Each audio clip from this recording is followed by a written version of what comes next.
골목길을 지나가고 있었습니다.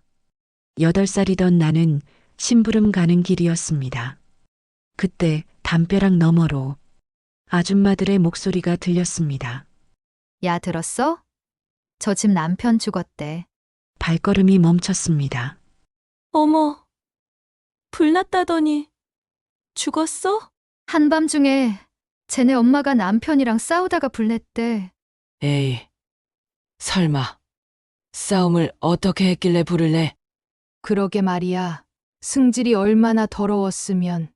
애들이 불쌍해. 아빠는 죽고 엄마는 그 꼴이고. 숨이 막혔습니다. 나는 그 자리에 얼어붙은 채 아줌마들의 목소리를 듣고 있을 수밖에 없었습니다. 그날 이후 나는 엄마를 다시는 엄마라고 생각하지 않기로 했습니다. 휴대폰이 울렸습니다. 모르는 번호였고 받지 않으려다가 손이 먼저 움직였습니다. 여보세요, 윤수진 씨 되시나요? 낯선 여자의 목소리였습니다. 여기 병원입니다. 어머니가 많이 편찮으세요. 한번 오셔야 할 것 같아요. 어머니. 그 단어가 귓가에 맴돌았고 나는 한참을 말없이 서 있었습니다. 30년. 내가 엄마를 본 지 30년이 흘렀습니다. 고속버스 창밖으로 익숙한 풍경이 스쳐 지나갔습니다. 변한 건 하나도 없었습니다. 아니, 변한 건 나뿐이었는지도 모릅니다. 왜 지금 가는 거지? 스스로에게 물었지만 답은 없었습니다. 그저 가야 할 것 같았습니다. 마지막일지도 모른다는 예감 때문이었을까요? 병원 복도는 소독약 냄새로 가득했습니다. 303호실. 문 앞에 선 순간 발이 떨어지지 않았습니다. 들어가면 뭐라고 말하지? 30년 동안 한 번도 연락하지 않았던 딸이 이제 와서 무슨 얼굴로 들어간단 말인가. 문을 밀었습니다. 병실 안은 고요했습니다. 그리고 그곳에 엄마가 있었습니다. 아니, 엄마였던 사람이 너무 작았습니다. 기억 속의 엄마는 이렇게 작지 않았는데 하얗게 센 머리, 깊게 파인 주름, 앙상한 손. 이 사람이 엄마. 가슴 한편이 무너지는 기분이었습니다. 하지만 나는 여전히 그 자리에 서 있을 뿐이었습니다. 엄마는 잠들어 있었습니다. 아니, 의식이 없는 것처럼 보였습니다. 고요한 숨소리만이 방 안을 채우고 있었습니다. 가족분이세요? 등 뒤에서 간호사의 목소리가 들렸습니다. 네, 딸입니다. 제 목소리가 낯설게 떨렸습니다. 간호사는 안타까운 표정으로 엄마를 바라봤습니다. 많이 힘드셨을 거예요. 어머님께서 따님분을 많이 기다리셨어요. 기다렸다고? 나를? 말도 안 돼. 엄마는 나를 미워했을 텐데. 아빠를 죽인 주제에 다른 남자를 데려온 주제에 어떻게 나를 기다릴 수가 있어? 아, 그리고 이거요? 간호사가 낡은 공책 하나를 건넸습니다. 어머니가 꼭 따님분께 전해달라고 하셨어요. 몇 번이나 당부하셨거든요. 낡은 공책. 아니, 일기장이었습니다.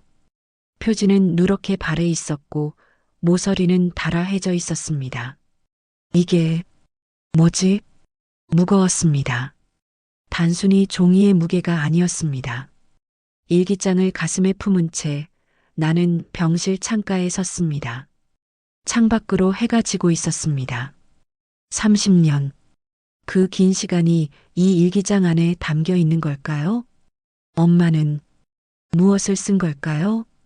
열어봐야 하나? 하지만 용기가 나지 않았습니다. 이 안에 무엇이 적혀 있을지 나는 정말로 알고 싶은 걸까? 병상에 누운 엄마를 돌아봤습니다. 여전히 조용했습니다. 마치 이미 떠난 사람처럼. 엄마. 그 단어가 입 밖으로 나온 순간 가슴 깊은 곳에서 뭔가 무너지는 소리가 들렸습니다. 30년 만에 부르는 그 이름. 나는 일기장을 꼭 쥐고 조용히 병실을 나왔습니다. 무엇이 기다리고 있을지 모른 채 병원 근처 작은 여관방. 나는 침대 모서리에 앉아 일기장을 무릎 위에 올려놓았습니다. 표지에 묻은 세월의 흔적이 손끝으로 느껴졌습니다. 이 안에 무엇이 적혀 있을지 나는 정말로 알 준비가 되어 있는 걸까요? 벌써 손은 이미 첫 장을 넘기고 있었습니다. 떨리는 필체로 적힌 날짜가 보였습니다. 1988년 8월 15일. 아빠가 돌아가신 바로 그날이었습니다. 나는 숨을 깊이 들이마시고 일기를 읽어나갔습니다. 오늘 나는 거짓말을 하기로 했다. 거짓말? 다음 줄을 읽었습니다. 불은 내가 낸 게 아니다. 동수 씨와 싸우지도 않았다. 하지만 나는 경찰에게, 동네 사람들에게 그렇게 말할 것이다. 뭐라고? 가슴이 쿵 하고 내려앉았습니다. 엄마가 불을 낸 게 아니었다고? 그럼 대체 떨리는 손으로 다음 줄을 읽었습니다. 불은 수진이가 켜둔 촛불에서 시작됐다. 아이는 어두운 게 무서워서 작은 초를 켜두고 잠들었다. 그 작은 불씨가 커튼으로 옮겨 붙었고 하필이면 그 옆에 라이터 기름병이 있었다. 불은 삽시간에 번졌다. 비명을 지르며 달려갔지만 이미 늦었다. 촛불, 머릿속이 하얗게 비었습니다. 아니야. 나는 그런 기억이 없어. 내가 촛불을 켰다는 기억이. 나는 태호를 안고 먼저 밖으로 나왔고 동수 씨는 수진이 방으로 뛰어들었다. 불길이 거셌지만 동수 씨는 주저하지 않았다. 수진아, 외치는 소리가 들렸고 얼마 후 아이를 안고 나왔다. 하지만 동수 씨는 귀중품만 챙겨올게 하며 다시 집 안으로 뛰어들었다. 그게 마지막이었다. 동수 씨는 다시 나오지 못했다. 눈앞이 깜깜해지고 글자가 번져 보였습니다. 아빠가 나를 구하려고. 수진이는 기억하지 못할 것이다. 아이는 너무 어렸고 그날의 충격은 너무 컸다. 하지만 나는 안다. 언젠가 아이가 기억해낼까봐 매일 밤 두렵다. 그래서 결심했다. 일기장을 쥔 손에 힘이 들어갔습니다. 수진이가 평생 아빠를 죽인 사람으로 살게 할 순 없다. 그 죄책감을 8살 아이에게 짊어지게 할 순 없다. 그러니 내가 대신 짊어지겠다. 나는 경찰에게 말했다. 남편이랑 싸우다가 제가 실수로 불을 냈어요. 거짓말이다. 하지만 이 거짓말은 내 딸을 지키는 유일한 방법이다. 일기장이 손에서 미끄러져 떨어졌습니다. 엄마 목소리가 떨렸습니다. 아빠가 돌아가신 지 37년이 지났습니다. 그 긴 세월 동안 나는 엄마를 원망했습니다. 아빠를 죽인 사람이라고, 승질이 더러운 사람이라고. 하지만 진짜로 불을 낸 건 나였다니. 엄마가 나를 지키려고. 바닥에 떨어진 일기장을 집어들었습니다. 손이 너무 떨려서 몇 번이나 떨어뜨렸습니다. 또 다른 날 1988년 10월 3일. 동네 사람들의 시선이 날카롭다. 남편 죽인 년이라고 속삭이는 소리가 들린다. 괜찮다. 나는 견딜 수 있다. 하지만 수진이가 그 소리를 듣는 건 참을 수 없다. 오늘 아이가 학교에서 돌아왔다. 엄마는 나쁜 사람이야? 라고 물었다. 나는 대답하지 못했다. 그저 아이를 안아줄 뿐이었다. 8살 때 나는 엄마에게 그런 말을 했었습니다. 그때 대답하지 않고 나를 안아주었을 때 저는 그 침묵을 인정으로 받아들였습니다. 엄마가 부정하지 않았어. 그럼 정말 엄마가 나쁜 사람인 거야. 페이지를 넘겼습니다. 1989년 2월 12일. 아이들이 배고파한다. 일을 3개나 하는데도 돈이 모자란다. 수진이 신발이 다 닳았는데 새로 사줄 돈이 없다. 태호는 감기에 걸렸는데 병원비가 없다. 이러다간 아이들이. 글씨가 흐트러져 있었습니다. 눈물 자국이 번져 있었습니다. 강철수 씨가 또 청혼했다. 오랫동안 나를 좋아했다고 한다.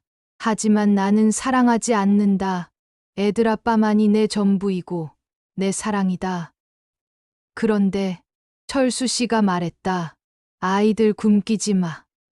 내가 책임질게. 나는 무엇을 선택해야 하는가? 페이지를 덮었습니다. 더 이상 읽을 수가 없었습니다. 엄마는 우리를 위해 사랑하지도 않는 남자와 재혼했던 거야. 창밖을 바라봤습니다. 밤은 깊어가고 있었습니다. 30년간 엄마를 오해했습니다. 엄마는 그 긴 세월 동안 모든 걸 혼자 짊어졌습니다. 그리고 나는 엄마에게 단 한 번도 물어보지 않았습니다. 왜 그랬어? 정말 엄마가 그랬어? 나는 그저 믿었습니다. 동네 사람들의 말을, 나 자신이 만들어낸 분노를, 일기장을 가슴에 꼭 안았습니다. 엄마, 미안해. 목소리가 떨렸습니다. 하지만 아직 끝이 아니었습니다. 일기장은 두껍습니다. 37년의 이야기가 남아 있습니다. 나는 다시 페이지를 넘겼습니다. 1989년 3월 10일 결정했다. 강철수 씨의 청혼을 받아들이기로. 지금 나에게 사랑은 사치이다. 선택의 여지가 없다. 어제 수진이가 학교에서 쓰러졌다고 연락이 왔다. 영양실조라고 했다. 일을 3개나 하는데도 모자란다. 이러다간 아이들이. 동수 씨 미안해요. 아이들을 지키기 위해서라면 이 선택을 할 수밖에 없어요. 글자가 번져 있었습니다. 눈물 자국이었습니다. 엄마, 나는 일기장을 가슴에 안았습니다. 영양실조. 맞아요. 그때 나는 학교에서 쓰러졌었습니다. 어지러웠고 배가 고팠고 갑자기 눈앞이 깜깜했습니다. 하지만 나는 몰랐습니다. 엄마가 그런 선택을 했다는 걸. 1989년 여름, 그날을 기억합니다. 9살이던 나는 학교에서 돌아오는 길이었습니다. 집 앞에 낯선 남자가 서 있었습니다. 키가 크고 덩치가 큰 남자. 담배를 피우고 있었습니다. 너가 수진이구나. 많이 컸네. 나는 대답하지 않았습니다. 이 사람이 누구지? 엄마가 나왔습니다. 수진아, 인사해. 철수 아저씨야. 안녕하세요. 고개를 숙여 인사했습니다. 하지만 뭔가 불편했습니다. 그날 밤 엄마가 말했습니다. 수진아, 태호야. 엄마가 할 말이 있어. 엄마의 목소리가 떨리고 있었습니다. 철수 아저씨가 우리랑 같이 살기로 했어. 뭐라고? 무슨 소리야? 내 목소리가 날카로워졌습니다. 철수 아저씨가 우릴 도와주시기로 했어. 엄마 혼자서는 너희를 먹여 살리기가 힘들어서. 싫어. 나는 소리쳤습니다. 아빠 죽은 지 얼마나 됐다고? 1년도 안 됐잖아.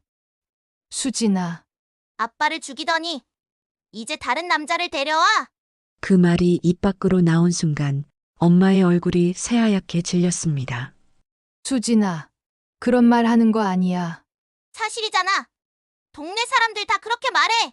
나는 울면서 소리쳤습니다. 엄마는 아무 말도 하지 않았습니다. 그저 고개를 숙인 채 서 있을 뿐이었습니다. 그 침묵이 나에겐 인정으로 들렸습니다. 일기장을 덮었습니다. 눈물이 흘러내렸습니다. 그때 나는 엄마에게 얼마나 잔인한 말을 했던 걸까요? 엄마는 우리를 살리려고 사랑하지도 않는 남자와 결혼하려고 했는데 나는 엄마에게 아빠를 죽였다고 했습니다. 어린 날에 나는 엄마에게 왜 이렇게까지 잔인하게 했을까요? 1989년 10월 5일, 재혼한 지 2달이 지났다. 철수 씨는 처음엔 잘해줬다. 아이들에게도 친절했고 밥상도 풍족해졌다. 수진이가 학교에서 쓰러지지 않게 됐다. 태호도 감기약을 먹을 수 있게 됐다. 그것만으로도 이 선택은 잘한 거라고 생각했다. 1989년 11월 20일. 오늘 철수 씨가 술을 마시고 왔다. 처음 보는 모습이었다. 당신은 날 사랑하지 않잖아. 라고 소리쳤다. 맞는 말이다. 나는 사랑하지 않는다. 하지만 그게 이 결혼의 조건 아니었나? 철수 씨는 화를 냈다. 물건을 집어 던졌다. 아이들이 깰까봐. 나는 입을 막았다. 손이 떨렸습니다. 폭력의 시작. 그날부터였구나.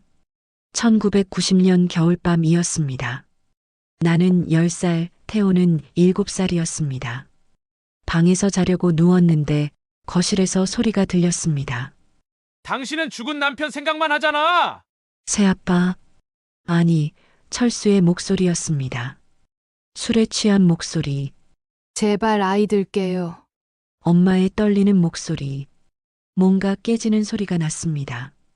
나는 방문을 살짝 열었습니다. 거실에서 철수가 엄마를 밀치고 있었습니다. 엄마는 벽에 부딪혀 주저앉았습니다. 네가 누구 덕에 먹고 살고 있는데? 미안해요, 미안해요. 엄마가 울고 있었습니다. 나는 문을 닫았습니다. 이불을 뒤집어 썼습니다. 안 봤어. 나는 안 봤어. 하지만 심장이 미친 듯이 뛰었습니다.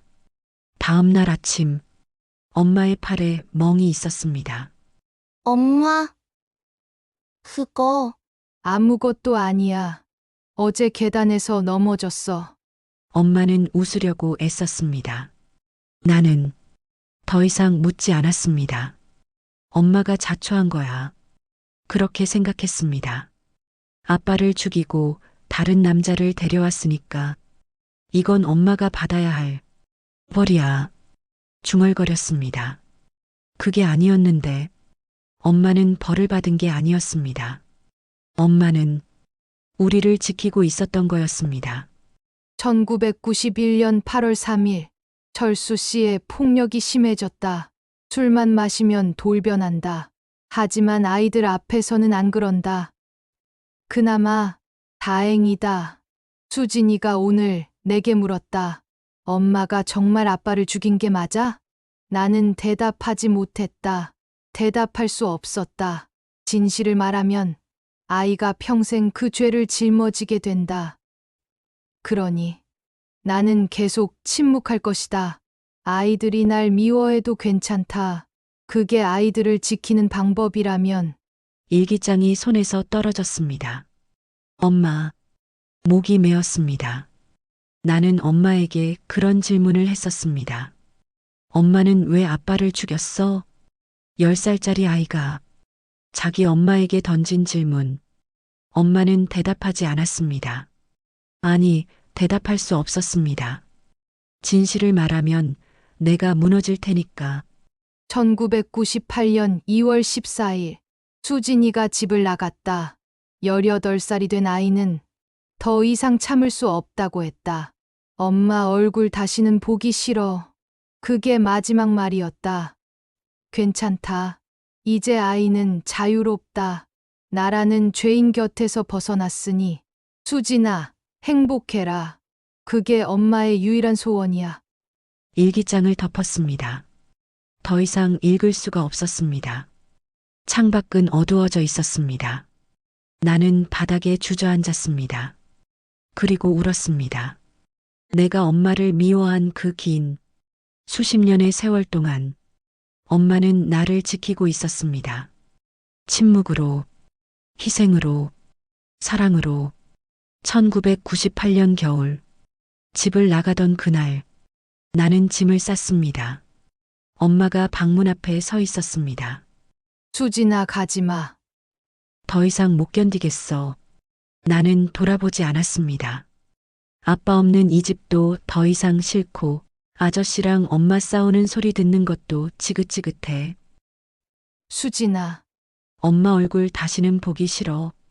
문을 박차고 나온 그날, 그게 마지막이었습니다. 뒤도 돌아보지 않았습니다. 엄마가 울고 있었을까요? 나는 모릅니다. 나는 돌아보지 않았으니까요. 미안해. 바닥에 앉은 채 중얼거렸습니다. 미안해. 엄마. 휴대폰이 울렸습니다. 모르는 번호였습니다. 여보세요. 윤수진 씨 맞으시죠? 네, 동생분 윤태호 씨께서 병원에 도착하셨습니다. 303호실로 오시라고 전해달라고 하셨어요. 태호. 동생도 왔구나. 일기장을 가슴에 안고 일어났습니다. 태호에게도 보여줘야 합니다.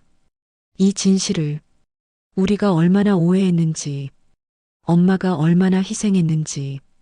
병원으로 향하는 발걸음이 무거웠습니다. 하지만 멈출 수 없었습니다. 30년. 너무 긴 시간이었지만 아직 늦지 않았기를. 303호실 앞 복도. 그곳에 남자가 서 있습니다. 뒷모습만 보고도 단번에 알 수 있습니다. 태호. 30년 만에 보는 동생의 뒷모습. 태호야. 목소리가 떨렸습니다. 동생이 천천히 돌아봤습니다. 세월이 그를 바꿔놓았습니다. 어린 시절에 봤던 모습은 어디에도 없었습니다. 어두운 눈빛, 굳은 표정. 하지만 그 눈가에는 눈물이 고여 있었습니다. 누나, 그 한마디에 나는 무너졌습니다. 두 남매는 30년 만에 그렇게 병실 앞에서 마주 섰습니다. 엄마는 어떠셔? 태호가 물었습니다. 목소리가 갈라졌습니다. 의식이 없어. 아직 한 번도 눈을 뜨지 못했어. 그렇구나. 태호는 병실 문을 바라봤습니다. 하지만 들어가지 못했습니다. 마치 나처럼. 태호야, 이거. 나는 일기장을 건넸습니다. 이게 뭐야? 엄마 일기장이야. 태호의 손이 떨렸습니다. 우리가 엄마를 오해했어. 복도 한쪽 벤치에 앉았습니다. 한번 읽어봐. 태호는 떨리는 손으로 일기장을 받았습니다. 천천히 읽어봐. 나는 커피 사올게. 나는 자리를 비켜줬습니다. 태호에게도 혼자만의 시간이 필요할 테니까요. 일기장을 받아든 태호는 일기장을 무릎 위에 올려두고 잠시 눈을 감았다. 그 모습은 마치 어린 시절의 태호로 돌아가 엄마를 만나기 위한 준비를 하는 듯 보였다. 누나에게 일기장을 받아든 나는 어린 시절이 떠올랐다. 나는 유독 몸이 약한 아이였다. 자주 아팠다. 감기, 열, 배탈. 계절이 바뀔 때마다 알았다.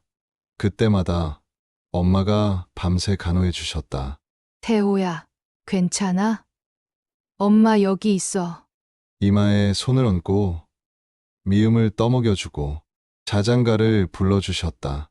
나는 그런 엄마가 너무 좋았다. 아빠는 너무 어릴 때 돌아가셨다. 얼굴이 또렷하게 기억나지는 않는다. 하지만 환하게 웃으시던 모습, 그게 흐릿하게 남아 떠오른다. 넓은 어깨에 나를 태워주시고 태호야, 높이 높이 하시던 목소리. 그리고 어느 날 집에 불이 났고 아빠는 돌아가셨다. 눈을 뜨고 일기장을 펼쳐보았다. 2004년 8월 5일, 태호도 떠났다. 21살이 된 아들은 집을 나가며 말했다. 엄마, 나도 이제 못 참겠어. 아무 말도 하지 않았다. 그저 아이를 안아줬다. 이제 정말 혼자다. 이날은 내가 집을 나온 날이다. 누나가 나간 지 6년이 지난 후였다. 내가 집을 나간다고 했을 때 엄마는 말없이 나를 안아줬다. 그 품에서 눈물이 날 것 같았지만 나는 제대로 된 인사도 하지 않은 채 도망치듯 서둘러 집을 나왔다. 2005년 9월 17일, 철수 씨의 폭력이 더 심해졌다. 아이들이 없으니 더 이상 참을 이유가 없다고 한다. 오늘도 술을 마시고 돌아와 소리를 질렀다. 도망칠 곳이 없다. 그냥 견디는 수밖에. 이날 나는 집 앞에 있었다. 엄마가 궁금해서 얼굴만 보고 올 생각에 무작정 집으로 갔다. 집 앞 골목에 숨어서 엄마를 기다렸다. 해가 지고 집 안에서 소리가 들렸다. 이년이 밥도 제대로 못해? 철수가 술에 취한 목소리. 뭔가 깨지는 소리. 미안해요, 미안해요. 들리는 엄마의 목소리. 나는 담벼락 너머 창문으로 엄마를 봤다. 엄마가 바닥에 주저앉아 있고 철수가 위에서 소리를 지르고 있었다. 그때 철수가 엄마를 밀쳤다. 엄마는 벽에 부딪혔다. 정말 지긋지긋하다. 도대체 저딴 새끼랑 왜 저러고 사는 건지. 아버지 돌아가시고 다른 사람 만나니까 이렇게 사는 거야. 저렇게 사는 엄마가 미웠다. 너무 싫었다. 엄마도 이 상황도 그렇게 생각하며 나는 돌아섰다. 엄마가 맞고 있는 걸 뒤로 한 채. 그날 그렇게 나는 엄마를 버렸다. 도와줄 수 있었는데, 말릴 수 있었는데, 적어도 안아드릴 수는 있었는데, 나는 그냥 돌아섰다. 2005년 9월 18일 어젯밤 태호가 왔었다. 창밖에서 서성이며 골목에 서 있는 걸 봤다. 하지만 들어오지 않았다. 그래도 괜찮다. 태호가 나를 잊지 않았구나. 그것만으로도 감사하다. 내 아들이 살아있고 건강하다는 걸 확인했으니 그것만으로 나는 버틸 수 있다. 엘리베이터 안. 병원 1층 편의점에서 태호랑 같이 마실 커피를 사서 병실로 돌아오는 길이다. 엘리베이터 문이 열리고 복도 벤치에 앉아 고개를 숙인 채 울고 있는 태호가 보인다. 태호 옆에 일기장이 떨어져 있다. 태호야, 엄마가 알고 있었어. 뭘? 내가 몰래 엄마 보러 갔던 거. 엄마가 다 알고 있었어. 태호가 일기장을 집어들었습니다. 내가 엄마 보러 갔던 날 철수 아저씨한테 맞고 있는 걸 봤거든. 순간 너무 화가 나고 엄마가 저렇게 사는 엄마가 밉고 지긋지긋해서 그냥 돌아섰어.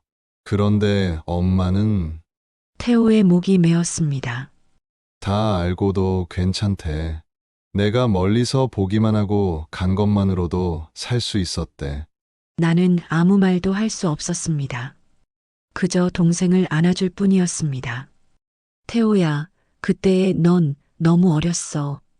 누나도 너무 어렸고 두 남매는 서로를 붙잡고 울었습니다.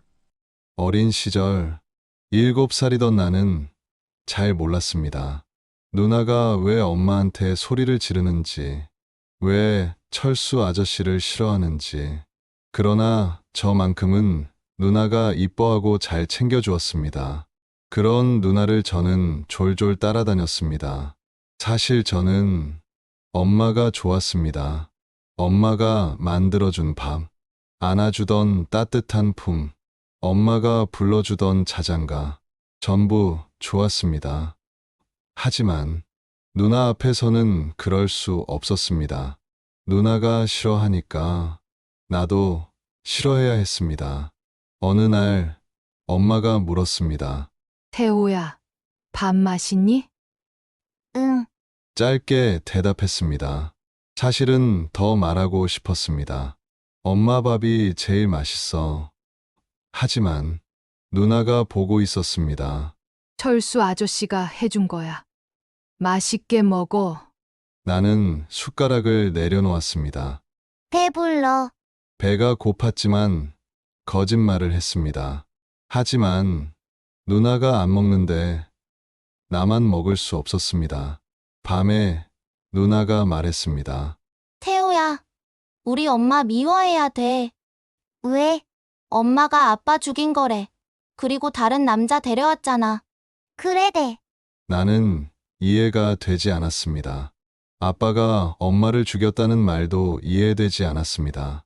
마음속은 엄마가 좋고 미워하고 싶지 않았지만, 하지만 누나 말이니까 그게 맞는 것 같았습니다. 응, 미워할래. 그렇게 대답했습니다.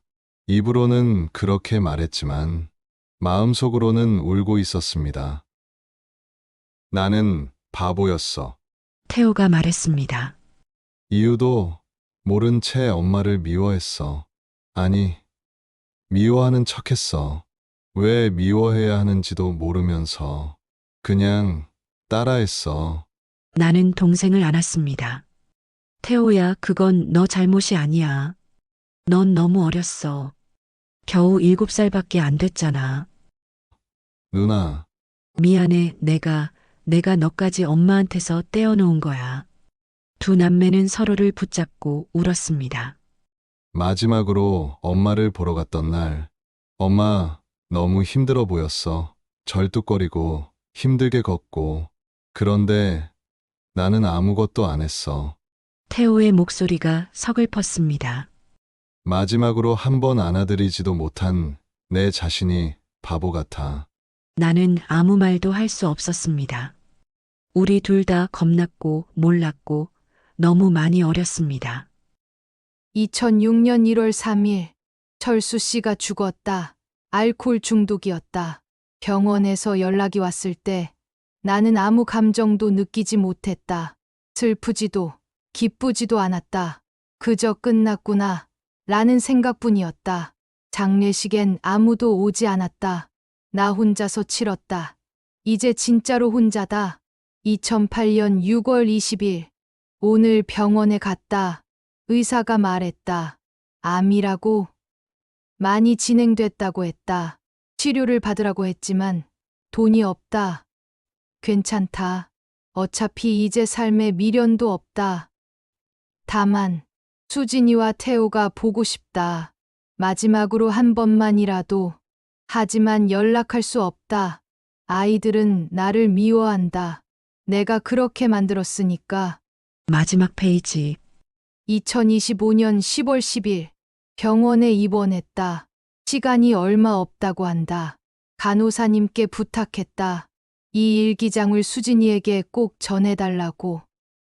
수진아, 이걸 보고 있다면 그날 밤의 일을 알고 있겠지.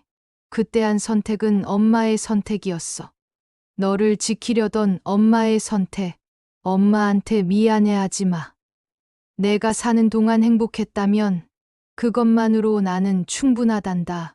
그게 엄마가 바랐던 전부였으니까. 태호야, 엄마 보러 와준 거 고마워. 멀리서 바라보기만 하던 내 마음도 건강 잘 챙겨. 아프지 말고. 미안해. 너희가 미워했던 엄마가 너희를 가장 사랑했던 엄마였다는 것을 이제야 말하게 돼서. 수진아, 태호야, 사랑한다. 너희의 엄마였던 것이 내 인생의 전부라 행복했어. 태호와 나는 한동안 정신이 없었습니다. 누나, 우리 그동안 뭐 한 거야? 태호의 목소리가 떨렸습니다. 우린 엄마를 버렸어, 30년 동안. 엄마는 혼자 아프고, 혼자 맞고, 혼자 늙어가는데, 우린 한 번도 찾아가지 않았어. 나는 일기장을 가슴에 안았습니다. 무엇이 우리 가족을 이렇게 만든 걸까? 아버지의 죽음이 우리를 이토록 잔인하게 만든 걸까? 서로를 외면하며 살아야 했던 이 30년이 이것이 우리의 선택이었을까? 어린 날의 내가 떠올랐습니다. 엄마를 미워하라고 동생에게 가르쳤던 10살 수진이, 엄마 얼굴 다시는 보기 싫다고 소리치며 집을 나갔던 18살 수진이, 그 아이가 안쓰럽습니다. 하지만 동시에 너무 밉습니다. 어떻게 그렇게 엄마에게 잔인한 말을 내뱉었을까? 왜 한 번이라도 엄마의 진심을 똑바로 보지 못했을까? 왜? 두 남매는 서로를 붙잡고 울었습니다. 한참이 지나고 병실 문을 열고 간호사가 나왔습니다. 표정이 어두웠습니다. 가족분들 들어오시죠. 어머니께서. 말을 잇지 못했습니다. 의식이 점점 희미해지고 계세요. 시간이 얼마 없으실 것 같습니다. 세상이 무너지는 소리가 들렸습니다. 태호가 중얼거렸습니다. 아직 말 한마디 못 해봤는데, 미안하다고 말도 못 했는데, 나는 일기장을 가슴에 안고 병실 문을 열었습니다. 병실 안은 고요했고 엄마는 침대에 누워 조용히 숨을 쉬고 있었습니다. 너무 약해 보였습니다. 마치 바람에 꺼질 듯한 촛불처럼. 나와 태호는 엄마의 손을 잡았습니다. 차가웠습니다. 엄마, 이제는 말해야 합니다. 30년 동안 하지 못했던 말. 너무 늦었지만 지금이라도. 하지만 엄마는 눈을 뜨지 않았습니다. 태호가 떨리는 목소리로 말했습니다. 미안해요, 엄마. 너무 늦게 왔어요. 하지만 엄마는 대답하지 않았습니다. 나는 침대 옆 의자에 앉았습니다. 엄마의 손, 차갑고 작은 손. 이 손이 평생 우리를 지켜온 손. 제 시선은 그 손에서 한참을 머물렀습니다. 일기장을 무릎에 올려놓고 다시 첫 페이지를 펼쳤습니다. 1988년 8월 15일. 오늘 나는 거짓말을 하기로 했다. 불은 수진이가 켜둔 촛불에서 시작됐다. 그 문장을 몇 번이고 읽었습니다. 촛불. 머릿속이 혼란스러웠습니다. 나는 정말 촛불을 켰을까? 기억이 나지 않는다. 아무리 생각해도 그날 밤의 기억은 불길, 비명, 아빠의 얼굴, 그것만 떠오를 뿐. 눈을 감았습니다. 기억해봐. 천천히. 그날 밤 무슨 일이 있었지? 눈을 감고 그날을 머릿속에 떠올려 봅니다. 어둡다. 방이 너무 어둡다. 8살이던 나는 어두운 게 무서웠다. 엄마를 불렀지만 엄마는 거실에서 아빠와 이야기하고 계셨다. 불을 켜고 싶었다 하지만 불을 켜면 엄마가 뭐라고 하실 것 같았다. 그때 책상 위에 작은 초가 있었다. 며칠 전 정전됐을 때 쓰던 초. 이거라면 괜찮겠지? 성냥을 찾았다. 손이 떨렸다. 한 번, 두 번, 세 번째에 불이 붙었다. 초에 불을 옮겼다. 작은 불빛. 하지만 따뜻했다. 무섭지 않았다. 이불을 덮고 누웠다. 초는 책상 위에. 조금만 켜두고 자자. 순간 눈을 떴습니다. 숨이 막혔습니다. 나였어. 손이 떨렸습니다. 기억이 떠올랐습니다. 선명하게. 작은 초 성냥불. 책상 위에 켜둔 촛불. 그리고 불. 커튼이 타고 있었다. 엄마! 소리쳤다. 엄마! 불이야! 문이 열렸다. 아빠가 뛰어들어왔다. 수진아, 아빠의 얼굴이 새하얗게 질렸다. 아빠가 나를 안아들었다. 괜찮아, 괜찮아. 밖으로 나갔다. 거실에도 불이 번지고 있었다. 엄마가 태호를 안고 방에서 나오고 있었다. 은하야, 먼저 나가. 수진이는 내가 데리고 나갈게. 빨리. 엄마가 울고 있는 태호를 안고 밖으로 나갔다. 아빠는 나를 안고 밖으로 나갔다. 수진아, 여기 있어. 움직이지 마. 우리는 안전했다. 아빠도 무사했다. 모두 살았다. 그런데 귀중품만 챙겨올게. 아빠가 다시 집 안으로 뛰어들었다. 안 돼! 들어가지 마! 엄마가 소리쳤다. 하지만 아빠는 이미 들어갔다. 시간이 흘렀다. 1분, 2분. 아빠가 안 나오셨다. 동수 씨! 동수 오빠! 엄마가 울부짖었다. 그때 쿵 집이 무너지는 소리가 났다. 아빠 기억이 이제야 났습니다. 눈물이 쏟아졌습니다. 내가 죽인 거야. 모든 게 기억났습니다. 촛불을 켠 것, 잠들었던 것, 불이 난 것, 그리고 아빠가 돌아가신 것. 다 내 잘못이었어. 일기장을 떨어뜨렸습니다. 내가 아빠를 죽인 거였어. 누나, 태호가 다가왔습니다. 누나, 아니야. 내 잘못이야. 소리쳤습니다. 내가 촛불을 켰어. 내가 잠들었어. 내가 아빠를 죽였어. 바닥에 주저앉았습니다. 미안해, 아빠. 미안해, 엄마. 30년. 긴 시간 동안 나는 엄마를 원망했습니다. 엄마가 아빠를 죽였어. 하지만 진짜로 아빠를 죽인 건 나였습니다. 8살. 어두운 게 무서워서 작은 초에 불을 붙였던 그 작은 손. 엄마는 알고 있었어. 중얼거렸습니다. 엄마는 처음부터 다 알고 있었어. 나를 지키려고 거짓말했어. 엄마를 봤습니다. 침대에 누운 엄마. 너무 작고 약한 엄마. 엄마. 다가갔습니다. 엄마의 손을 잡았습니다. 엄마, 미안해요. 다 제 잘못이었어요. 제가 촛불을 켰어요. 제가 잠들었어요. 아빠는 저를 구하려다 돌아가신 거예요. 눈물이 멈추지 않았습니다. 그런데 나는 그것도 모르고 내 평생을 엄마를 미워하고 살았어요. 엄마가 아빠를 죽였다고 생각했어요. 엄마가 배신자라고 생각했어요. 엄마는 나를 지키려고 평생을 죄인으로 살았는데 나는 엄마한테 얼마나 잔인한 말들을 한 건가요? 이런 불효도 없습니다. 엄마의 손을 이마에 갖다 댔습니다. 엄마, 제발 눈 떠주세요. 제가 잘못했어요. 제가 미안하다고 말하고 싶어요. 제발 제가 사과할 수 있는 기회를 주세요, 엄마.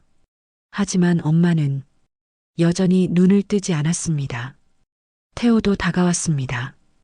반대편에서 엄마의 손을 잡았습니다. 엄마, 저희 둘 다 잘못했어요. 우린 너무 어렸어요. 너무 몰랐어요. 엄마가 얼마나 희생하셨는지, 엄마가 얼마나 우릴 사랑하셨는지. 이제야 알았어요. 두 남매는 엄마의 양손을 잡고 울었습니다. 그때 엄마의 손가락이 아주 미세하게 움직였습니다. 엄마, 나는 눈을 크게 떴습니다. 엄마, 지금 손가락 움직이셨어. 태호도 느꼈습니다. 누나, 엄마가 우리는 엄마의 얼굴을 봤습니다. 엄마의 눈꺼풀이 떨리고 있었습니다. 천천히, 아주 천천히 엄마의 눈이 떠졌습니다. 엄마, 우리는 소리쳤습니다. 엄마는 우리를 봤습니다. 희미한 눈빛으로. 하지만 분명히 우리를 보고 있었습니다. 엄마의 입술이 움직였습니다. 소리는 나오지 않았지만 입모양을 읽을 수 있었습니다. 수진아. 태호야. 그리고 미소를 지었습니다. 아주 희미하게, 하지만 분명한 미소. 그리고 입술이 다시 움직였습니다. 괜찮아. 엄마는 괜찮아. 우리는 엄마를 끌어안았습니다. 조심스럽게 부서질 것 같은 엄마를. 엄마의 손이 우리의 등을 쓰다듬었습니다. 약하지만 따뜻하게. 조용한 숨소리 사이로 엄마의 눈이 천천히 떠졌다. 희미한 눈빛, 그러나 분명히 우리를 보고 있었다. 엄마, 내 목소리가 떨렸습니다. 엄마의 눈이 천천히 나를 향했습니다. 수진아. 작고 가느다란 목소리, 거의 들리지 않을 정도로. 하지만 분명히 내 이름을 불렀습니다. 30년 만에 듣는 엄마의 목소리.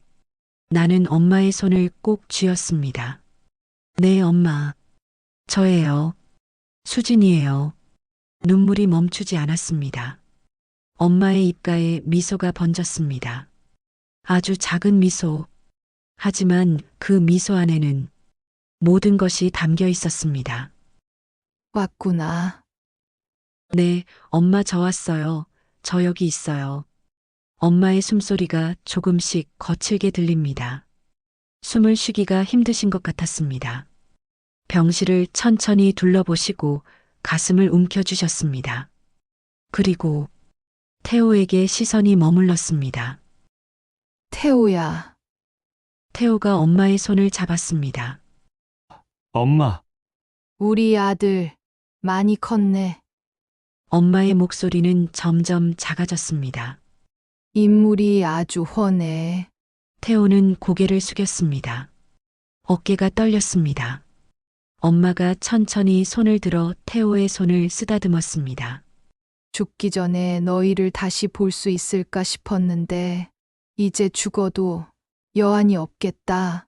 말을 끝내지 못했습니다. 숨이 가빴습니다. 엄마는 힘겹게 숨을 쉬었습니다. 엄마 말씀 안 하셔도 돼요. 내가 말했습니다. 하지만 엄마는 고개를 저었습니다. 아니야. 말하고 싶어. 너희랑 밤새 얘기하고 싶어. 엄마의 눈빛이 나를 바라봤습니다. 수진아, 네, 엄마. 일기장 봤구나? 네. 읽었어요. 그럼 눈물이 흘렀습니다. 엄마의 눈가로. 미안해. 엄마가 너한테 너무 큰 짐을. 아니에요, 엄마. 나는 엄마의 손을 두 손으로 감쌌습니다. 엄마 잘못 아니에요. 제가 몰라서, 제가 어려서. 엄마가 미소 지었습니다. 넌 아무 잘못 없어. 엄마가 너네를 잘 키웠어야 했는데, 그렇게 힘들게 만들어서. 더 이상 말을 할 수 없었습니다. 그저 울 뿐이었습니다. 엄마의 시선이 다시 태호에게 갔습니다. 태호야, 그날 너를 봤어. 담 뒤에 숨어서 보고 있던 거. 엄마 다 알았어. 태호가 엄마의 손을 이마에 댔습니다. 미안해요. 미안해요. 엄마, 그때 들어갔어야 했는데, 안아드렸어야 했는데, 엄마가 태호의 머리를 쓰다듬었습니다. 아니야. 그것만으로도 충분했어. 내가 와줬다는 것만으로 엄마는 기뻐서. 그때 병실 문이 열렸습니다. 의사가 들어왔습니다. 의사는 모니터를 확인했습니다. 표정이 어두워졌습니다. 보호자분, 의사가 우리를 바라봤습니다. 어머니께서 깨어나신 건 기적입니다. 하지만 말을 멈췄습니다. 시간이 많지 않습니다. 이렇게 의식이 돌아온 것도 마지막 힘을 쓰시는 거예요. 오래 가지 못할 것 같습니다. 세상이 멈춘 것 같았습니다. 얼마나 남았나요?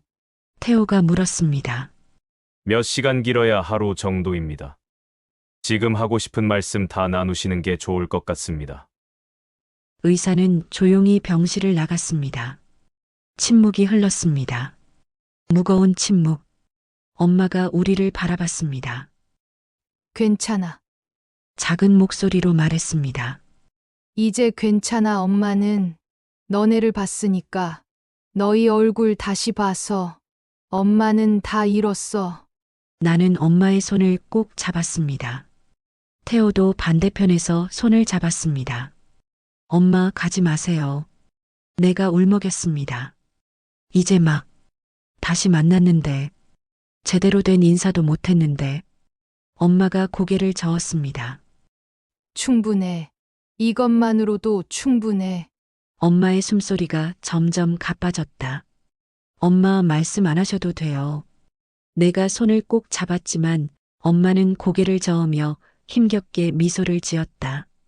그때 문이 조용히 열렸다. 간호사가 들어와 부드럽게 말한다. 진통제 조금 놔드릴게요. 금방 편해지실 거예요. 차가운 약 기운이 스며들며 엄마의 손끝이 미세하게 떨렸다. 간호사는 미소로 우리를 바라보고는 조용히 나갔다. 병실엔 다시 고요가 내려앉았다.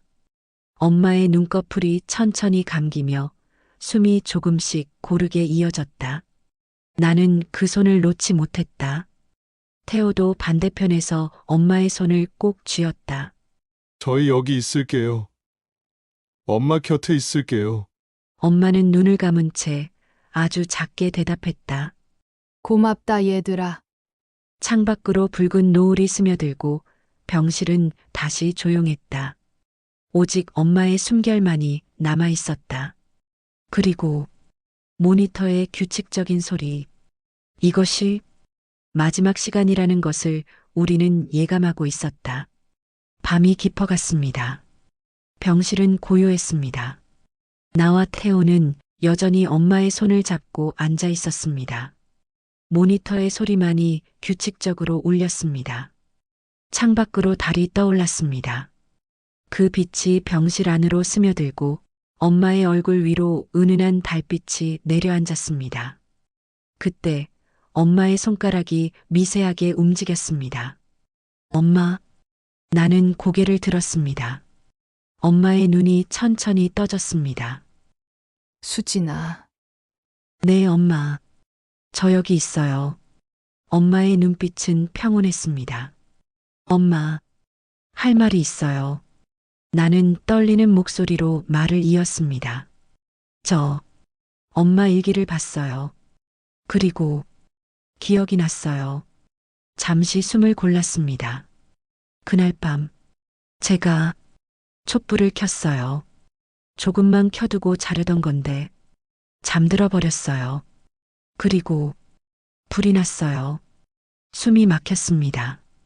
엄마, 그날 아빠는 저를 구하려다 돌아가셨어요. 그런데 저는 그걸 모르고 평생 엄마를 미워했어요. 눈물이 쏟아졌습니다. 엄마를 원망했는데 진짜 잘못한 사람은 저였어요. 그 말에 엄마가 내 머리를 천천히 쓰다듬었습니다. 수진아. 엄마의 목소리가 떨렸습니다. 넌 아무 잘못 없어. 엄마의 손끝이 내 뺨을 감쌌습니다. 어두운 게 무서워서 작은 촛불 하나 켠 거야. 그게 무슨 죄가 되겠니? 8살짜리 아이가 무슨 잘못을 했다고. 하지만 아빠는 아빠의 선택이었어. 엄마가 조용히 말을 이었습니다. 그분은 끝까지 가족을 지키려 하신 거야.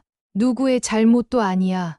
엄마는 힘겹게 숨을 몰아쉬시며 잠시 눈을 감았다가 다시 나를 바라봤습니다. 그날 이후 엄마가 거짓말을 했지. 그게 너를 지키는 길이라 믿었거든. 하지만 그 거짓말이 오히려 너를 아프게 했구나. 엄마의 눈가가 젖어갔습니다. 미안해, 수진아. 그때는 엄마도 어렸어서 잘 몰랐어.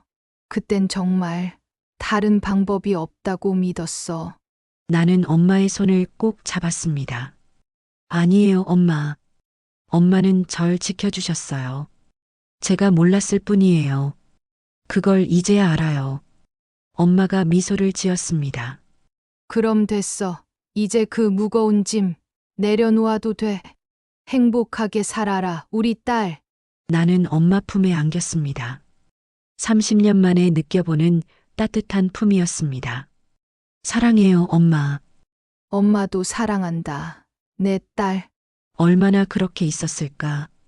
엄마의 시선이 천천히 태호를 향했습니다. 태호야. 엄마, 태호가 다가와 엄마의 손을 잡았습니다. 우리 아들. 엄마가 힘겹게 미소 지었습니다. 사랑한다. 태호는 고개를 숙이며 엄마 품에 안겼습니다. 세 사람은 오랫동안 말없이 서로를 안았습니다. 오직 숨소리만이 병실을 채웠습니다. 잠시 후 엄마가 조용히 말을 이었습니다. 이제 됐어. 엄마는 편해.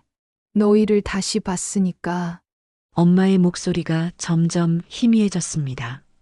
서로 의지하고 사랑하고 행복하게 살아.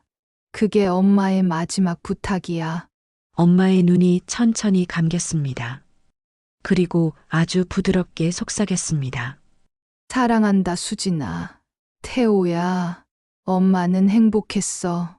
너희 엄마로 살 수 있어서. 엄마의 손에서 힘이 빠져나갔습니다. 하지만 그 얼굴엔 평화로운 미소가 남아 있었습니다. 나와 태호는 엄마의 손을 꼭 잡은 채 한동안 아무 말도 하지 못했습니다. 엄마, 사랑해요. 목이 메어 목소리가 나오지 않습니다. 창밖에 달빛이 병실을 비추고 있었습니다. 고요하고 평화로운 그 빛 속에서 우리 세 사람은 마지막 시간을 함께 보냈습니다. 달빛이 사라지고 창밖으로 새벽이 스며들었다. 엄마의 마지막 숨결이 따뜻한 공기로 남아 방 안을 채웠다. 엄마는 행복했어. 너희 엄마로 살 수 있어서. 그것이 엄마의 마지막 말이었습니다. 모니터의 소리가 바뀌었습니다. 규칙적이던 소리가 긴 소리로 변했습니다. 의사와 간호사들이 달려왔습니다. 하지만 모든 것이 끝났습니다. 2025년 10월 25일 새벽 6시 17분 엄마는 조용히 세상을 떠났습니다. 눈물이 흘렀습니다. 하지만 이상하게도 마음은 평화로웠습니다. 엄마의 얼굴에 고통은 없었습니다. 그저 평온한 미소만이 남아 있었습니다. 이후 작은 장례식이었습니다. 나와 태호, 그리고 엄마를 알던 몇몇 사람들, 엄마가 일하던 식당 사장님, 병원 간호사님들, 동네 슈퍼 아주머니, 많지 않았지만 모두 진심으로 엄마를 애도했습니다.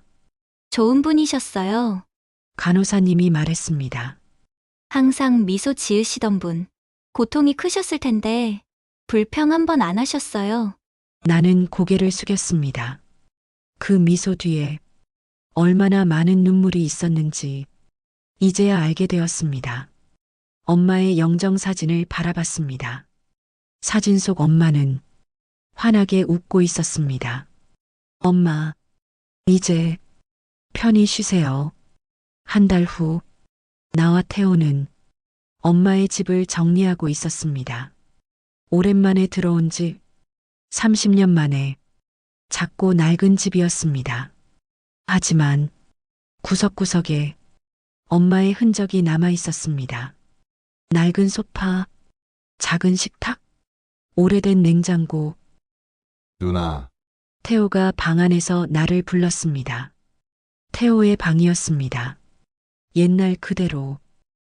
이거 봐. 태호가 책상 서랍을 열었습니다. 그 안에는 우리의 사진들이 가득했습니다. 어릴 적 사진, 학교 다닐 때 사진, 심지어 우리가 집을 나간 후에도 어디선가 구한 듯한 우리의 사진들이 있었습니다. 엄마가 계속 모아두신 거야. 태호의 목소리가 떨렸습니다. 사진 뒷면에 엄마의 필체로 적혀 있었습니다. 수진이 중학교 졸업식, 태호 20살, 대학교 입학. 우리가 없는 동안에도 엄마는 우리를 지켜보고 있었습니다. 나는 사진을 가슴에 안았습니다. 엄마, 그때 태호가 또 다른 상자를 꺼냈습니다. 이건 뭐지? 상자 안에는 우리가 어렸을 때 만들었던 것들이 담겨 있었습니다. 어설픈 그림, 삐뚤빼뚤한 글씨로 쓴 편지, 엄마 사랑해요. 마이너스 수진, 엄마 최고, 마이너스 태호. 엄마는 이 모든 것을 버리지 않고 간직하고 있었습니다. 우린 엄마를 버렸는데 태호가 울먹였습니다. 엄마는 우리를 놓지 않으셨어. 나는 동생을 안았습니다. 이제 우리 차례야. 엄마가 우리를 놓지 않으셨던 것처럼 우리도 엄마를 기억하며 살아야 해. 태호가 고개를 끄덕였습니다. 6개월 후 봄이 왔습니다. 나는 정기적으로 태호를 만났습니다. 일주일에 한 번 함께 밥을 먹고 이야기를 나누고 서로의 안부를 물었습니다. 30년 만에 다시 찾은 남매. 누나, 요즘 어때?